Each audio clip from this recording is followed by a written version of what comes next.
Like, why is it so difficult for our young people to relate to one another?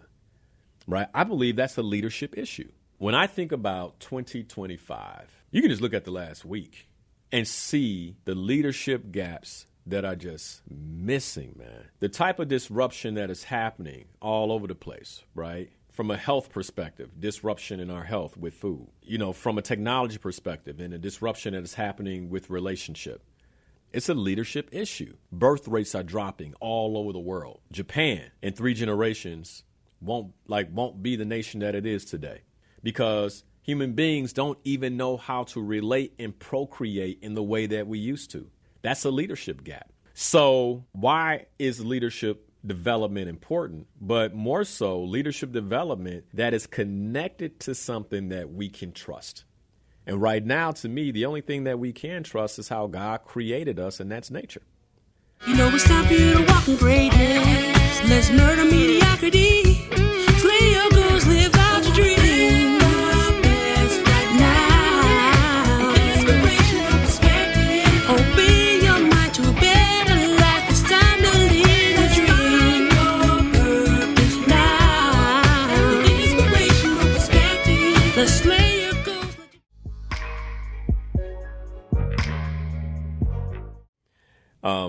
I'm going to start here.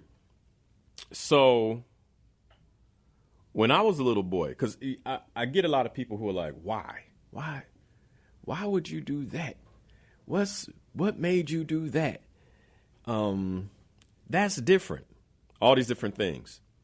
So I actually sat and thought about why I was in the airport headed back home, and I ran into a gentleman who, we just kind of struck up a conversation as we were waiting to board the plane.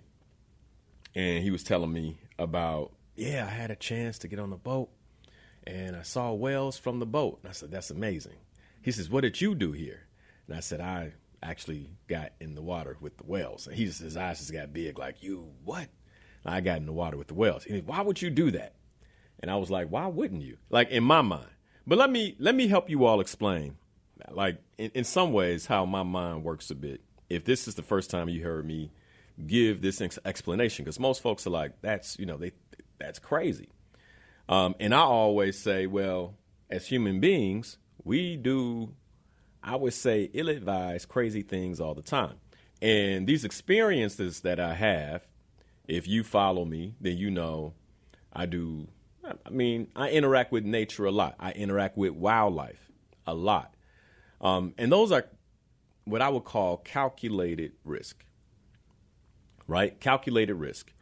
I don't know of many people who've been hurt by a humpback whale when they were doing what they were supposed to do. Now, I do know of people. In fact, one of the guys in my group, he told me a story, and I'll share the story in a little bit, about how he got hurt by a humpback whale when he wasn't doing, y'all, to get the difference, when he wasn't doing what he was supposed to do. And I'll share that story in a little bit because it was a fascinating story to hear him tell it at one of our dinners. But in life, across the board, like if you follow the rules, right? Like, okay, when you engage in this way, then here is what you're supposed to do. Then typically you're fine. And there's some places that many of us go every day. Let's just say driving down the street where you would think if you follow the rules, you will be fine. But because someone else doesn't follow the rules, doesn't always play out that way. Right? So if you're wondering, like, why does Linnell do these things? It seems risky. I'm like, well, driving is risky. Getting in a plane and traveling is risky. I hate to say it nowadays, but walking into a room full of human beings who you're not sure if everybody is well, right, is probably riskier than me being in the ocean with a humpback whale nowadays, right? And based on what I saw this past week, being a speaker that shares your opinion and speaks your truth can be incredibly risky, right? And I do that all the time. And so, yeah, I think I'm going to continue with my excursions and my encounters with nature. But let me talk about this one. So why do I do these things? When I was a little boy, I didn't have a TV. My parents we didn't have a TV in the home. And I grew up where when I was bored, most like that, to date myself, I'm 49 years old, right? So I remember the last time I told my son that there were no cell phones, there were no iPads, there were no digital devices. When I was growing up, his mouth just fell open. Like he was like the horror. Dad, you grew up when? Like, I mean, to him, that is absolute Stone Age type of situation. But I was like, look, man, when I'm talking to him, I didn't have any of that. And so when I got bored, my parents didn't seem to be too concerned with that at all. Like, Ma, I'm bored. Dad, I'm bored. Okay, find something to do. And many of us probably heard that. And so one of the things that I found to do is I would go downstairs into our basement. We had this bookshelf, and my parents invested in encyclopedias. And you guys remember World Book. I don't know if y'all remember that. Y'all, you know what World Book is? I don't think so. You don't think so? Man, you know what Britannica is? Britannica Encyclopedias, you heard of that before? Our World Book was their competitor. Yeah. So we had a row of Britannica Encyclopedias that didn't have a lot of pictures in them. Like it was like all words. And I believe World Book back then, how they differentiated themselves is like, we got pictures in our encyclopedia, which was great for children, right? And so my mom invested in that too. And so I didn't really read the Britannicas because it was like, it was a lot. But World Book, they had these pictures. And so I would go through the different encyclopedias from A to Z because I was bored. And what usually would stop me was pictures of animals, right? And you're like, man, I wonder what it would be like to actually see that animal in real life. And these are, some of my childhood fantasies where I was like, one day I want to see these animals. And one of these animals that I really wanted to see was the humpback whale. I would read about it, learned about it. It's a mammal that lives in the ocean, that breathes like us, has lungs like us, has a much bigger brain than us, but it lives in the ocean. I'm like, man, that is fascinating to me. And so as many of you all know, when I have these fascinations, I go and do it, right? I've scuba dived all over the world, hiked into jungles, volcanoes, and mountains all over the world, and had encounters with animals, mostly mammals of all different types, gorillas, etc., all over the world. So this is no different. Now, here's how this happened, though. Back in 2021, I took a scuba dive trip to see giant manta rays. I wish I had put pictures in. But anyway, if you guys, this is one of those shows, if you don't normally watch it live on video stream, you might want to watch this one live on video stream. I got pictures for you guys and things like that from this particular trip. And so you can go to facebook.com/Coach Linnell Harris to watch the show live. You can also go to youtube.com/Linnell Harris to watch the show live. While you're there, make sure you like the page and or subscribe to ensure that you can catch other content like this.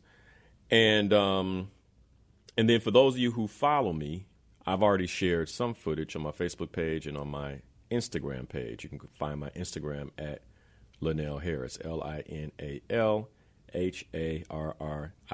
So you can go there and check out a video. Actually, this is the video encounter that I shared yesterday, is my first video encounter with the humpback whale. And I'll be sharing more over over the next week. And so go there, follow. If you want to check this out, you can also follow on Facebook.com/Linnell Harris to see it as well. So, rewind 2021. 2021, I take some time away. I had lost my mom in July, and so I take some time to be alone. And one of the things that brings me peace is the ocean. Like whether I'm on the beach and the ocean's there, or whether I'm actually in the ocean. I've had opportunities to do some work in Florida, and if I'm staying on the ocean, I'm up that morning, I go out, I get a swim in before I go do whatever it is I'm supposed to do, right? That's the relationship I have with the ocean. And so in 2021, I got on a liveaboard. Now, for those of you who aren't familiar with that term, a liveaboard is when you go out on a larger boat and you live on the boat for multiple days. And the purpose of living on the boat is to be in an area of the ocean that you otherwise couldn't just get to in a day, right? So when I dove Socorro with a group of other people, I think it took us about a day and a half by boat to get to where we were looking to go. And the reason you live on the boat is because you can't get back. The idea is that you don't go back to shore for quite some time because you're exploring that area as a diver. And so I did that. And you get to Socorro, you fly into Los Cabos, for those of you who've been to Cabo. And, so you fly into Cabo, and then the boat is docked there. And then we leave, a day and a half or so, get to the dive sites. And then I spent, I think, maybe 8 days scuba diving. So when I'm on this trip and we saw giant manta rays, you can go to my Instagram page and find all that. And I'll repost a whole lot of that in the coming weeks for some other reasons I'm going to talk about. So stay tuned. So I get on this boat, I'm by myself, and I meet this couple, real cool couple, Robbie, Lorian. They basically have traveled the world. And so we talk about our travels. We create this connection. We follow each other on Instagram. We stay in touch. I stay in touch with this couple. Come to find out, they lead humpback whale diving excursions in French Polynesia, right? And because I follow them, I had the opportunity to see these interactions. I'm like, man, these are amazing, amazing interactions. And I'm like, that's something I've always wanted to do. And people talk about a bucket list. I don't know that I have what I would call a bucket list, what the things that I want to do before I leave this earth. What I have is a to-do list. I'm not waiting, right? It's like when I retire, I'm not putting it off. It's like, these are things that need to happen ASAP. That's how I look at it. So if you look at my life, somebody commented on one of my posts, they were like, Linnell, I think you probably have one of the most interesting lives of anybody that I know. I'm like, well, that's by design. And by the way, I don't have to be the only person, right? It's like anybody can do this. And this is what I teach in Slay Your Goals and the Slay Your Goals membership. If you're not a member, this is the perfect time to become a member as we close out the year and begin planning for 2026. But this is exactly what I teach, like how to live your life with intention, with clear intention, where you take action on what it is you want to create, not tomorrow, today, right? So anyway, meet this couple, see this experience. And so my wife and I had a conversation all the way back it was 2023, I believe, 2023, early 2024, where I'm like, hey, babe, I need to do this. And so a lot of folks are like, your wife is cool with this. So let me tell you how it went. Because there's a lot. When I do this kind of things, I think there's a lot of lessons, like little lessons. I'm trying to catch them all for you guys. So before I married my wife, listen to this, brothers. Before I married my wife, because I knew who I was, and this is why I always say for men, it's so important that you are clear on who you are. Okay? It is so important that you are clear on who you are. When I say who you are, the best way, the only way that I know of to get crystal clear is to know your life's purpose, right? And through your purpose, you get very clear about your identity. You get very clear about what matters to you. One of the things that matters to me is the opportunity to interact with God's creation in every capacity. Like, it completely restores me. It inspires me. If you wonder what drives me, what gives me energy, how I get my battery recharged, it's things like this, right? Reconnecting with nature. And so before I married my wife, I was like, hey, there's something you should know about me. I like to have, and she experienced it when we were engaged in 2014, because I believe I went to Hong Kong and Indonesia while we were engaged to dive. And back then, I think I was when I was in Wakatobi, Indonesia, we did a lot of diving with all types of animals. You name it, all kinds of sea life was there. But so I told her, I said, hey, this is important to me. If you want me to be the man that you're in love with right now, then this is something that cannot stop. Because if it stops, I'll become a shell of myself. And if I become a shell of myself, then I'm not the same guy you fell in love with. And if I'm not the same guy you fell in love with, that's going to be a problem for the marriage. And if it's a problem for the marriage, it's a problem for us, it's a problem for our family. And so the best way for us to maintain, like, phenomenal marriage is that every now and then I'm going to need to go and do something in nature that completely restores me, and then come back and be the man that you fell in love with. And so I shared that with her before we got married, and she was like, okay. And I'm like, and you're always, always invited. But rarely she's like, I'm not trying to be on a boat waiting for you to come up all day long. Like, I'm just not trying to do that. You make sure you call me when you're done with your days. I know you're okay. And that's that. So that's kind of how it goes.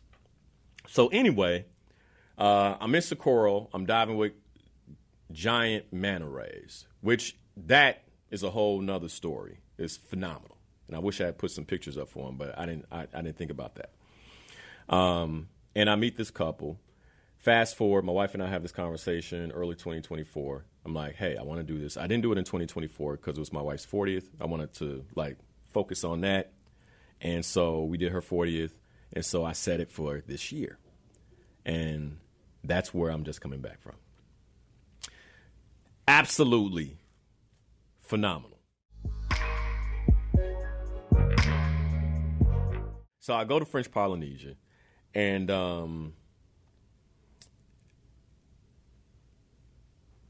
my first encounter. So let me talk a little bit about the group I dove with, who I was swimming with. I'm sorry. So there were 8 of us, if you count Robbie and Lorian. And then there were 6 of us that joined the trip with them. And there was a gentleman who's from France. And you always meet very interesting people. A gentleman from France who is a photographer, does a lot of videography, video work like that. In fact, while I was down there, I ran into a number of, like, big-time Instagram influencers who do underwater work. It's like that part of the world where they just are, right? And then another young lady who works for the UN out of Germany. And then but a gentleman who is a veterinarian by way of Great Britain, but now is based in L.A. Well, he's traveling all over, so really don't have a home base, but last base was L.A. And another gentleman who actually is from Chicago. Now, this guy is 69 years old.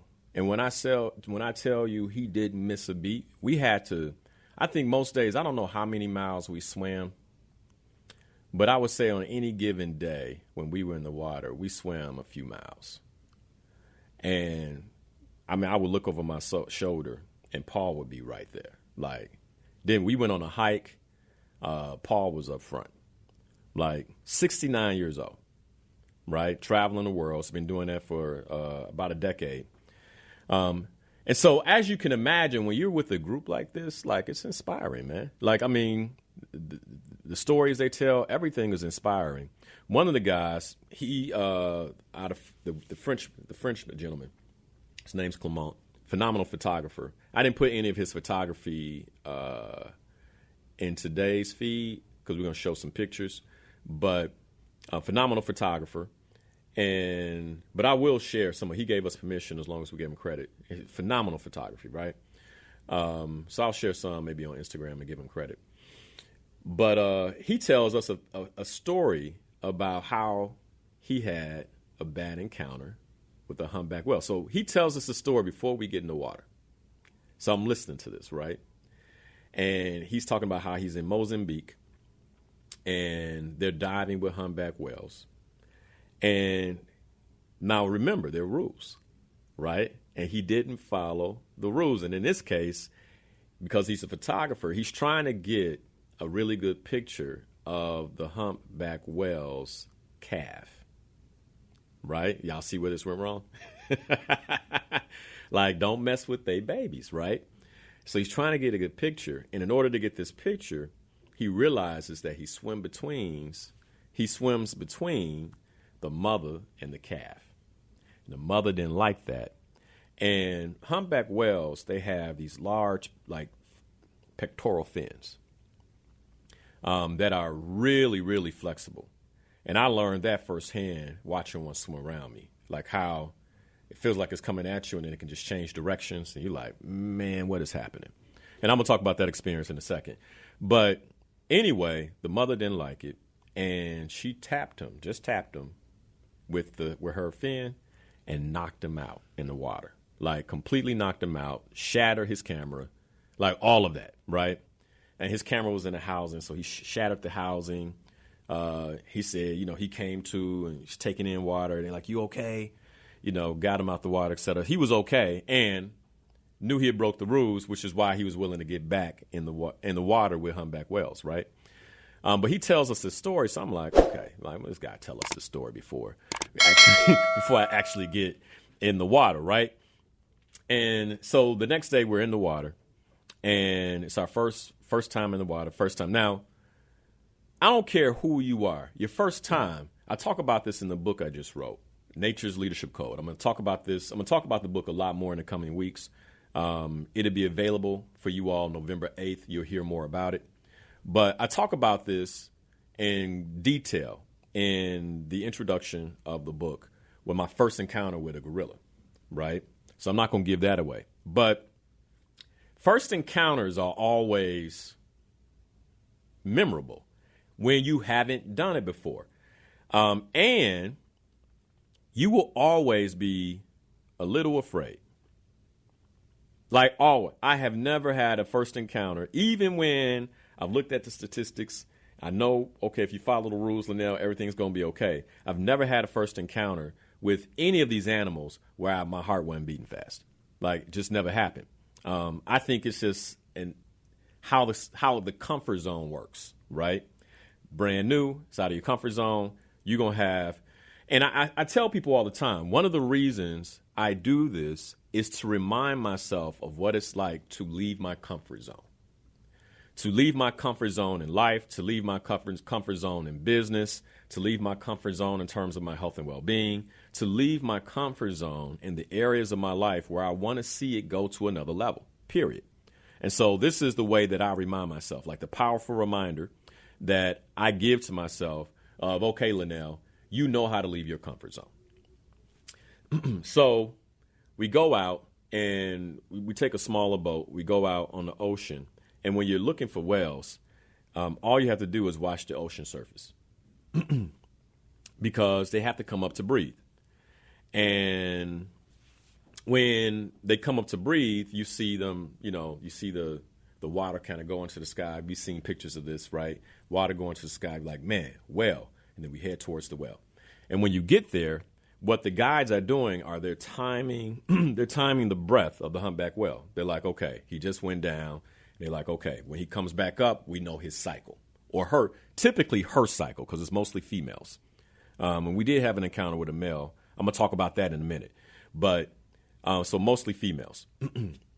So we're racing towards where the whales are. My heart is beating, right? I'm like, here we go. We're putting on our gear, fins, snorkels, mask, all the things that we need to get into the water, weight belts, just in case you want to go down a bit, all these different things to, so we're ready to get in the water. We pull up. The guide is like, hey, we're about, watch me real close. We're all leaning on the side of the boat at this point, right? Leaning on the side of the boat, like, hey, watch me. And she's like, when I get in the water, you all get in the water. And then the idea is to get in the water real slow so you don't make a whole lot of splashes because you don't want to scare the whale off, right? You want to kind of seem like you're already there. So she slides off the boat, into the water. And then the rest of us slide off the boat. And I remember I'm sliding off the boat. That cold ocean water's hitting me. You going slow, too. You like, man, why can't I just jump in? It's sliding off, slide in. Cold ocean water's all around you. Like, whoo, okay. And then everybody takes off. Now, mind you, outside of me and Paul, everybody else has been with whales before, right? So we're the newbies. And they take off. Boom, right? I mean, they're swimming. Okay, let me just get in behind them. So we're swimming. And as we swim, finally, we get to a point where the guy's like, okay, slow down. And then we slow down. We're treading water. And then sure enough, right in front of us, man, whale comes up, blows out, the spout to breathe. And it's just like, man, my heart just stops. Like, wow. And it stops one from just the awe. Like watching this animal is so close to me, like moving in the water, doing what it does on a normal basis, right? But at the same time, like the opportunity to witness it, not on television, not on Instagram, like to witness it myself in real life, to hear it, to feel the vibration of it, all of it. It's just like, man. And as soon as you see it, man, your heart stops, mind starts racing. It's like, wow, this is absolutely amazing. Now, a whale, they average between 40, 50 feet. Humpback whales, 40, 50, you might get some that's over 50, but for the most part, 40, 50 feet. So think about like a school bus and a half, or maybe 2 school buses swimming past you. That's what this is like, right? And I'm looking at it. I'm like, man. Now, I put my thoughts of it on Facebook, so I'm not going to go into that. If you want to check it out, you can check the post out on Facebook. You can check the post out on Instagram at Linnell Harris. But what the whale reminded me of more than anything was like this calmness. Like it just kind of, it knows that it is the ruler of that space in that moment. Like it's just, there's a stillness and a calmness that those whales have and a mastery of the ocean, man. And when you think about the ocean for a second. Like the ocean, like I got nothing, as somebody who spends quite a bit of my free time in the ocean, I got nothing but respect for the ocean. Like when I hear about people swimming in bad conditions and things like that, I'm like, what? Because I'm not, I'm just not going. Because I remember years ago, young lady I was dating, we're in Panama, and we get there late, and she's like, let's go for a nice swim. Absolutely not. Absolutely not. I got too much respect for the ocean. I need to see the ocean. I'm going to give the ocean the respect to see it in the morning and watch it for a cycle before I get in that water, right? Oh, you're scared, blah, blah, blah. No, I just respect the ocean. Next morning, tide rolls out, nothing but rocks where we were going to swim, right? I got mad respect for the ocean. So to see an animal that lives in the ocean, no matter what the conditions, and thrives, it's like, it's just, for me, it's awesome. Here's a question I have for you guys. Because if you wonder, why, Linnell, I still don't understand. I want to ask you this question. When was the last time you stood in awe of something that God created that in its environment is greater than you. Like, and you were captured because you're in their environment. Like, when was the last time you absolutely had to be in awe of something that you're out of your environment, so you're in their environment, it's something that is greater than you in that environment, where you're just being with them as they show their mastery. Like, it's one of the reasons I take leaders gorilla trekking, right? Because, like, you're in their environment. They show their mastery of that environment in terms of how God created them. And there's nothing more awesome than that. So I made 3 observations that I'm going to share with you guys in terms of what I learned from these well encounters, because it wasn't just, one well encounter. We did this, Sunday, Monday, Tuesday, Wednesday, Thursday, right? One is, in order to interact with whales, you have to be patient. The whales would surface every 15 to 20 minutes. And so in between it surfacing, you had to wait. And I think it's a whole lot like life. Like, a lot of times we're hit with dopamine so much in our society, the way we live right now, that it's like everything has to come quickly. Like, there's an urgency, there's a lack of patience just around us. And in order for us to actually, some of the pictures that I did will put up on the screen, in order for me to capture these pictures, it wasn't like the whale just swam right up to us. Like, 1, we had to wait for it to reveal itself. 2, then track it, and then swim to it, wait for it to come up. And then if it came up in the right spot, right time, I could snap some of these photos, right? And so most of the week was spent waiting. Like, most of the week, like, you had this microcosm of encounters, but most of the week was spent waiting and spending time with the group of people on my boat, talking, sharing, but mostly waiting for these beautiful moments. And the parallel for me, especially for anyone who calls himself a leader, because we're going to spend a lot of time talking about leadership, is strategic patience. Like, the ability to actively wait with high expectations, but actively wait.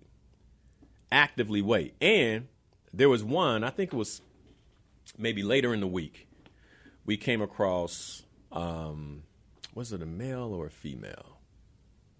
So one of the things with the males are singers. And I'll play it for the Slayer Goals members. You guys remind me, I'll play the song of the male on our call today. But the males would sing as they swim. So one of the things we could do is actually go underwater and listen to the song and use that in some ways to track where the male was and know that the louder the song, the closer the whale is and the more likely you are to encounter it. And this song, you can feel in your entire, like, when you're in the ocean, you can feel the song in your entire body. I mean, as it's singing, I can feel the vibration of the song in my chest and it was, I don't know how to really explain it, but like, for some people it might sound weird. My experience was that it was healing. It was like a healing frequency just washing over my body. And you didn't want to get out the water, really. That's how it made you feel. Like, man, this is, whether we could see it or not, it was absolutely amazing. Then when it would come up and reveal itself, it would stop singing for a minute to breathe, and then it would go back down, and you would just hear this song, man. And it's like, wow, like, what is the whale saying, and how does it communicate? And more than anything, God is so amazingly awesome, because the song is a breeding call. It's a mating call, right, to a female whale. So that's observation number 1, right? Strategic patience and the ability to actively wait with expectation. Here's observation number 2.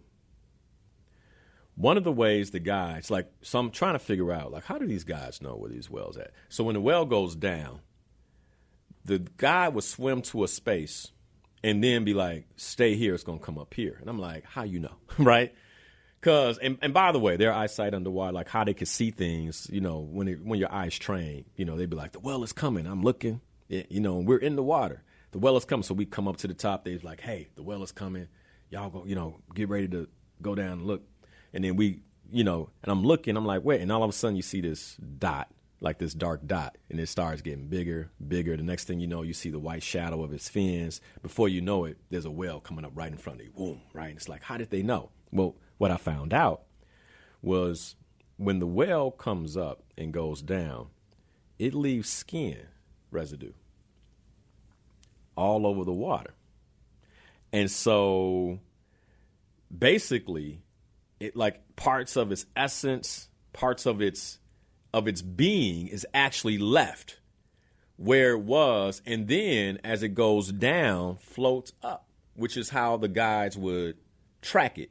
It went this way, that way, and it would swim through the residue of its skin to the point where you're like, okay, this is based on time and all those things where it should come back up. Absolutely fascinating.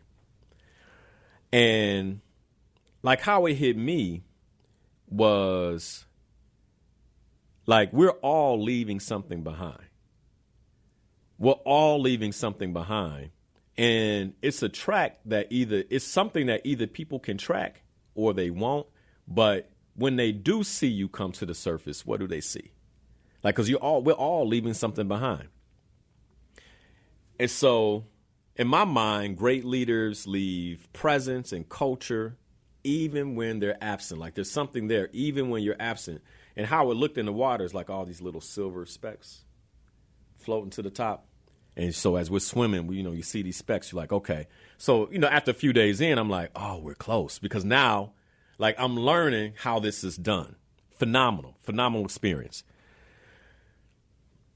The other part about the whale singing is it really got me thinking about, and this is observation number 3, about resonance and how the song vibrates through the entire body. And we're all emitting some type of frequency, right? And the big question as we go into the break is, does the frequency you leave, especially for leaders, does the frequency that you leave resonate in the hearts of the people you have the opportunity to lead? Not just what you talk about, right? But the frequency that you leave, does it resonate in the hearts? And is it leaving a legacy, a different level of resonance, and brand new perspectives that will change how they show up in their lives from now on? The last couple of weeks, I spent a lot of time in nature. Throughout my life, I spent a lot of time in nature. And one of the things we talked about, we had a 3-week series on principles, and Ade put together a compilation that you all had a chance to hear last week on, like, that compiled all those principles together. And if it's something that you all want to get access to, let me know. Because I'm always thinking about, well, what can we give out for free? Maybe we can give that one out for free. So let me know. But when I think about the natural laws that whales embody, that we should be paying attention to ourselves, right? Because I think nature is the best teacher by far, which is why I wrote a book about leadership on nature, because I think leaders right now need the absolute best teacher, which is not another leader, right? Because, it's just hard to know which leaders are right, et cetera, but nature itself. And so that's why I wrote the book. But parallel principles that I see right now, first is the principle of rhythm, the law of rhythm. One of the things that, we talked a lot about whales while we were there, and the way whales migrate, like, it doesn't really make, like, if you try to wrap your human mind around it, it doesn't make sense. As a matter of fact, the whales are still in French Polynesia for a while, but they'll leave, which is why this time frame was so important in terms of me going. They'll leave, and while they're in French Polynesia, they're fasting. and taking care of their young and breeding. And they won't eat for months. They won't eat for months. And the way God created life on this planet is fascinating to me, because the whales are a good example of a species that follows a natural rhythm that the Creator gave to it. And because they follow that rhythm, they thrive, right? Consistent rhythm in terms of their habits, the seasons. The next stop for the whales is Antarctica. So they'll swim down to that cold water. When they get to that cold water, the food that they need will be there. They'll fill themselves up and get fat, right? And then they'll continue the migration pattern back to the north. Fascinating, right? It's just, when you really, I feel like we're so disconnected that these natural cycles that animals go through, that the planet goes through, like these aren't things that we pay attention to.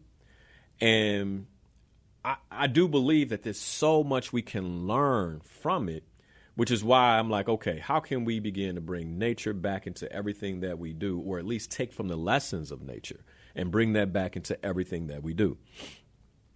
The other principle that came to mind for me is the principle of coexistence and how we all are part of an ecosystem. Tommy was just talking about how sardines are fished out in certain areas, not extinct, but completely fished out.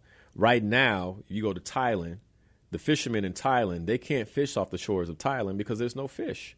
They got to go other places to fish now, down in Indonesia, other parts of the world. The coral is completely destroyed.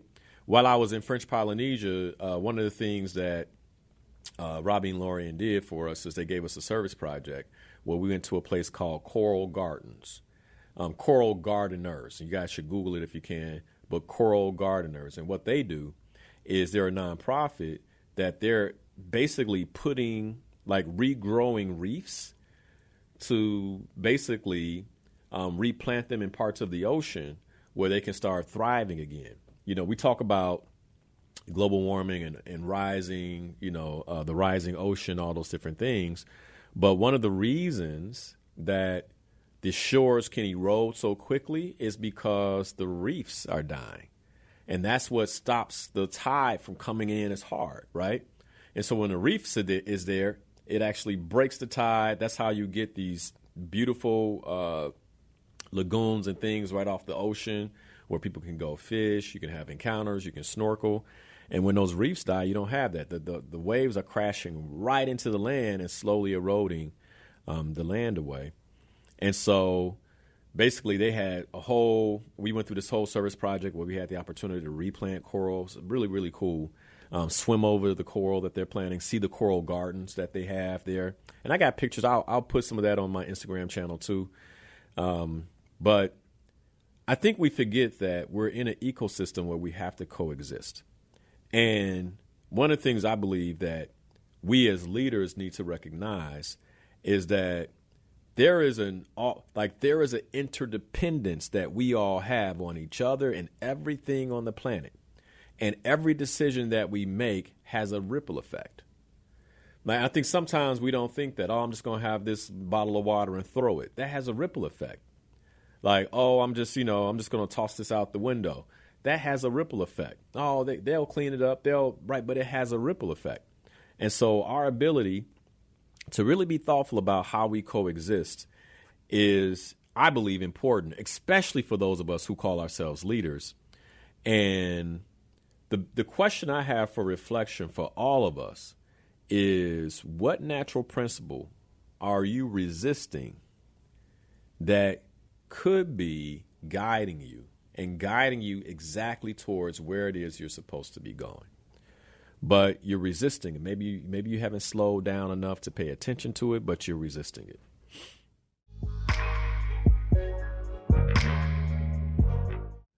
The reason I get up in the mornings and come and share on the radio is because it's part of my purpose. And part of what I've been doing over the years is sharing, teaching anything that I believe will support our community. Over the past couple of years, the Creator has been pulling me towards leadership in almost every capacity that I work in. Whether it's working with Fortune 500 CEOs, Fortune 1000 CEOs, small business CEOs, leaders who lead in different capacities, pastors, you name it.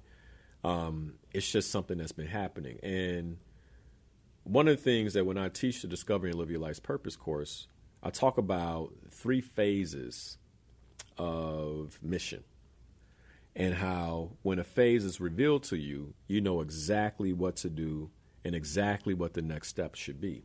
And how purpose is like an onion. It's got layers. And so when we're living out our purpose, often we start on the outside layer. And, you know, as we continue to mature in the mission that the Creator gave us, then He takes us deeper into those layers. And what I've distinguished for myself is that the next layer is leadership. Like really, really, really speaking to and supporting leaders in every capacity that I can, with whatever wisdom the Creator's given me, whatever perspective He's given me from nature, etc. It's one of the reasons I wrote the book. It's how can I support leaders? Now, let me share why I think this is so important. August 20th, a member of my team and I, we hosted what we call an executive forum. And we had about 15 or 16 different executives from Fortune 500 companies on this executive forum. And many of them are Fortune 100 leaders. Like if you look at the companies, the logos that were represented at this executive forum, you know, big time companies, big time leaders. In fact, I believe in terms of level, senior director was the lowest level at the executive forum, if that makes sense. And at this forum, I asked a question. And the question I posed to these leaders was, when was the last time that you made a notable investment in your leadership development? And I asked them this question. I'm like, for all of you all, when was the last time that you made a notable investment in your leadership development? And then I said, if you have, I'm asking you to either put it in chat or raise your hand, put a thumbs up on your Zoom, because this is a virtual call, and let me know. Not one leader had paused in the past year, the past 2 years. All right, so think about the last 24 months to spend time in development. Not one. And I'm not villainizing these leaders, because I also understood why they haven't, right? When you look at the pressures that many of these leaders are under from their companies, when you look at the financial pressure, you look at the results, you look at a lot of these organizations who are battling for market position, the fires they're fighting day in and day out, but more than anything, the cost constraints where they don't have the money to spend on things like that. They don't have the money for their team. They don't have the money for themselves. What I'm finding is that leaders have gotten so ingrained or so engrossed with trying to run the business that they are forgetting what it takes to run the business, right? And leadership is something that you should be consistently and constantly investing yourself in. If you are a leader, then you should be asking yourself, how do I become a better leader? And by the way, more of us are leaders than we know. When I kick off in the introduction of my book, one of the things I talk about is how leadership is multidimensional and that leadership has niches. So what do I mean by leadership has niches? A pastor is a leader, but the competencies that is required of a pastor to lead is very different from the competencies of a CEO. Does this make sense to you guys? Right? And so their leadership development will look different. Okay? A parent is a leader, right? And the competencies that are required of a parent.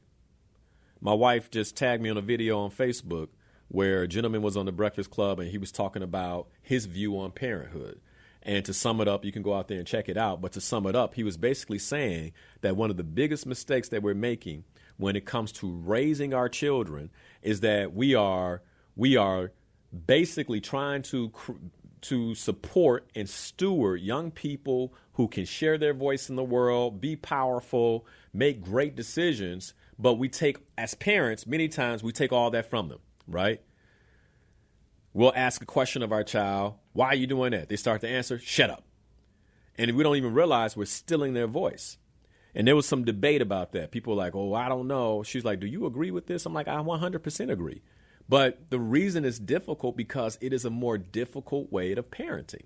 To actually slow down and listen to your child or say, hey, take a breath. Right now, your tone is disrespectful. You can communicate better than that, right? Take a breath, communicate with me as if I am your parent, I am your father, I am your elder, in a way that you should communicate with elders. Like when I'm having an interaction with my son like that, I am teaching him how to interact with individuals on a much higher level than if I just shut them down, right? And that's our job as parents. We're supposed to steward our children. It's a conversation that the Slayer Goals members and I had last month. We're stewards.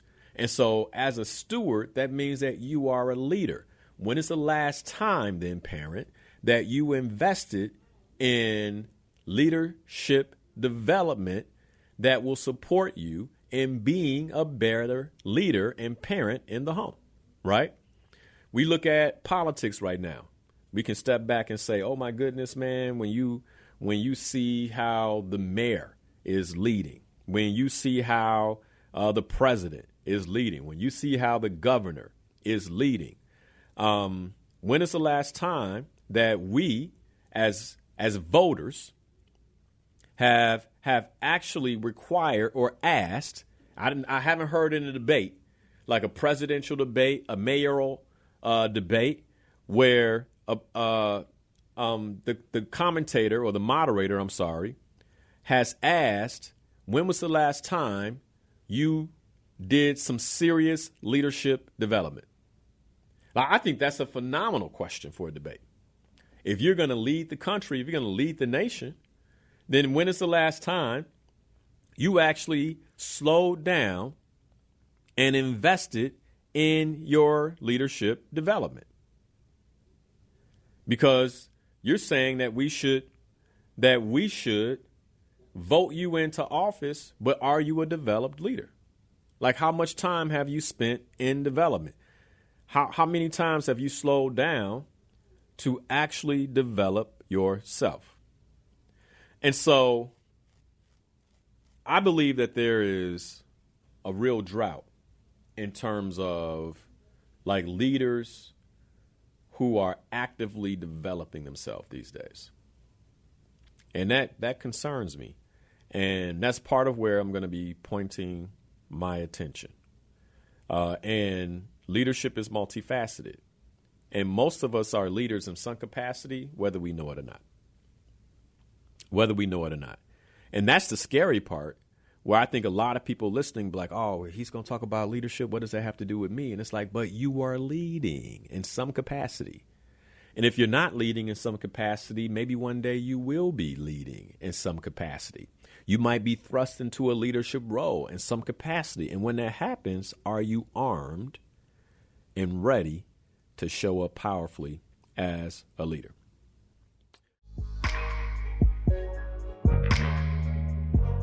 Why do I think this is the conversation we need to have right now? When I think about 2025, you can just look at the last week and see the leadership gaps that are just missing, man, that are missing. And the type of disruption that is happening all over the place, right? From a health perspective, disruption in our health with food. from a technology perspective and the disruption that is happening with relationship. Like, why is it so difficult for our young people to relate to one another? Right? I believe that's a leadership issue. It's a leadership issue. Birth rates are dropping all over the world. Japan in 3 generations won't be the nation that it is today. South Korea in 3 generations won't be the nation that it is today, because human beings don't even know how to relate and procreate in the way that we used to. That's a leadership gap. North America, the United States of America, we're currently, I believe, averaging like 1.8, 1.6, 1.8 in terms of birth rate. Like, it's not enough for us to last the next generation. And it's fascinating where you got these little things about overpopulation. It's like, man, and that's coming from quote unquote leaders. So why is leadership development important? But more so, leadership development that is connected to something that we can trust. And right now, to me, the only thing that we can trust is how God created us, and that's nature. Like using the lessons from nature to actually begin having a leadership conversation. That's what the book is about. That's what I want to be talking about over the next 7 to 8 weeks. I am blown away by how many leaders I work with who are not clear on what they are committed to. All right? I want you to think about this. If I were assigned to lead you in any capacity, it could be for your health, it could be over your relationship, it could be to go to war, it could be to make money, it could be for work, right? But whenever you think about leadership in any of those capacities, especially spiritual leadership, let's say I'm your spiritual leader, right? Any of those things, right? A pastor, a reverend, a rabbi, whomever. How would you feel if you knew that person who is leading you is not crystal clear on what they're committed to in their leadership? How would that make you feel? Let me ask you about that. Like, if I lead you in some capacity, let's just say it's your spiritual leader, or let's say it was your trainer. You hire a trainer to lead you. And most of us will miss this question, like, what are you committed to? So let's say that this pastor, whether it's spiritual, this trainer, whoever it is, because I'm looking at this holistically, right? Let's say that they're not really clear about their leadership commitment. Is that a good investment for you? No? No? You want to know how many leaders, based on what I've learned, just the data that I have and to that I talk to, that can clearly articulate their leadership commitment? Less than 10%. Less than 10%. Right? Now, if you're a leader right now, you know where we're going. If you're a leader right now, we know where we're going. My question to you, right? And it's a silent question. You don't have to answer. But do you know, without a shadow of a doubt, what you are committed to? Like, do you know, like, what your commitment is? Now, let me tell you what this is made up of. And by the way, this is not to make you feel bad as a leader, because what I'm saying is there's a gap in leadership development overall. In fact, according to statistics in North America, according to the stats, the last time I checked, there are only about 11%.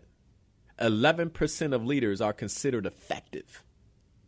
Wrap your mind around that. If you wonder why we are in the situation we're in, it's because there is a lack of leadership effectiveness everywhere.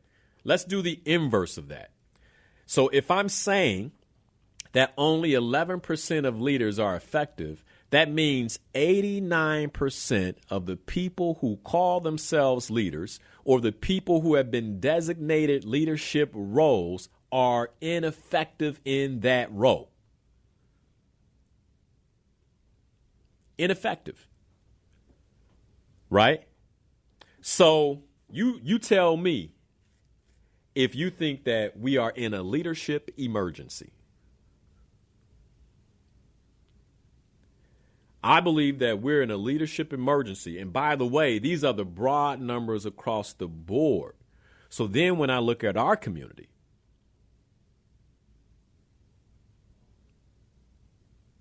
what are the numbers? When we take a look at our community, where are the leaders? And then for the folks who have the courage to step up and say, I will lead, are they effective? And do they even have the competencies and the development behind them to be effective? So we're going to talk about leadership commitment. Now, why is commitment important for leaders? Because as a leader, what the people who follow you need more than anything else is consistency. Consistency. I know what I get when I follow this man. I know what I get when I follow this woman. I know what I get. As a parent, as a father, the best way for me to create an environment where my children don't trust me is to be inconsistent. We don't know what we're going to sleep. We don't know what we're going to eat. Everything changes every day. Like, it's the best environment for them to grow up in trauma without that consistency. I don't know if he's going to be mad at me. I don't know if he's going to love on me. I don't know if he says, come here. I don't know if I'm going to get hit. I don't know if I'm going to get hugged. I don't know if I'm going to get kissed. You follow? And if you think that adults are functioning outside of their childlike behaviors in the workplace, they need that consistency even more, especially if the stakes are high. So commitment, leadership commitment, is where we have to start. Guiding principles. So what are guiding principles? Every leader should have guiding principles, not that you make up as you go, right? These are principles that guide you when it gets stormy. So I don't make them up in the storm. They're already anchors I use to ensure that I'm still consistent in my leadership in the storm. Is this making sense? So if you're a leader and you're not clear on your leadership commitment, it's okay. Make sure you're listening over the next few weeks, right? If you're a leader and you're not clear on your guiding principles, it's okay, right? But make sure you're listening in the next couple of weeks, right? Because if you don't realize, many of us, we are already in a storm in some capacity. And if you're not in a storm, what the law of rhythm states is that you will be in a storm sooner or later. And when that storm arrives, are you ready? Are you anchored in your leadership? There are some folks, I believe right now, the reason they can't scale their business is because they're poor leaders. There are some folks listening to me right now, the reason you've been stuck with your revenue is because you're a poor leader. There are some folks right now, the reason why you haven't accelerated or moved up in the corporate arena is because you're a poor leader. And guess what? It's not necessarily your fault. There are things that you haven't been taught. Like, in my opinion, they should have invested in you, right? But they didn't. We're not going to be a victim about it. The idea is then to get the investment that you need. And all you got to do is 7 a.m. Sunday mornings, be awake with your notebook and get what many corporations, Fortune 500 companies, and CEO and C-suite leaders have paid thousands and thousands and thousands of dollars to receive for their leaders. I'm going to be giving it for free over the next 7 to 8 weeks. So, your brand of resistance will show up. Are you committed? Are you committed? here's what the 7-part journey is going to look like. I'm going to give it to you guys now. I'm not going to keep going over it, right? I'm going to give it to you now so you know. Write it down. Write it down. The first week, we're going to go into leadership commitment and guiding principles, what that looks like, how to develop your core values, all the things that become guiding principles. I'm going to walk you through that. I'm going to take phone calls from leaders who have questions, right? This is so it could be your personal workshop. You can sit there with your notebook. I got a question, 773-591-1690. Call in. I'll answer your question. I'm going to support you through that, okay? Then the following week, we're going to talk about the challenge of inclusive leadership. Now, one of the things that I find, especially when I go into corporate America, I'll have a group of people. There'll be a sister and a brother who are part of the session. And when they find out they're going through a training on the challenge of inclusive leadership, they're like, I got this. And I'm like, no, you don't. Inclusion has nothing to do with what you look like. Inclusion is a competence, and it's one of the most difficult competencies that a leader can master. I don't care what you look like. I don't care where you come from. I don't care what your ethnicity is, and I don't care your race. And one of the reasons many people's businesses are falling apart is because of a lack of inclusion. One of the main problems, I believe, that corporate America has with fully getting the investment of dollars that they are putting into payroll is because there are people getting paid who are not included in the work. Think about that. And the reason they're not included in the work is because I don't know how to relate to them as a leader. I don't know how to delegate to them. I find them to be difficult, or they're just different from me. They're not similar to me. And so as a result, oh well. And so that money flies right out the door as their engagement dips. And as their engagement dips, so does the productivity of the organization. As a matter of fact, Sarah on my team found a figure that the overall loss of money as a result of poor productivity and a lack of engagement because leaders don't know how to lead is $438 billion in North America. A little bit of that is your company, if you're listening to me, right? It's easy to say, oh, well, a few billion of that is McDonald's and blah, blah, blah. Now, what about the little shop you running? Because you can't afford to lose none of that, right? I don't know about you. I don't want to lose $1,000. I don't want to lose $2,000. I don't want to lose $5,000. I don't want to lose $10,000 in engagement and productivity, right? Can't afford that. So that's the second thing.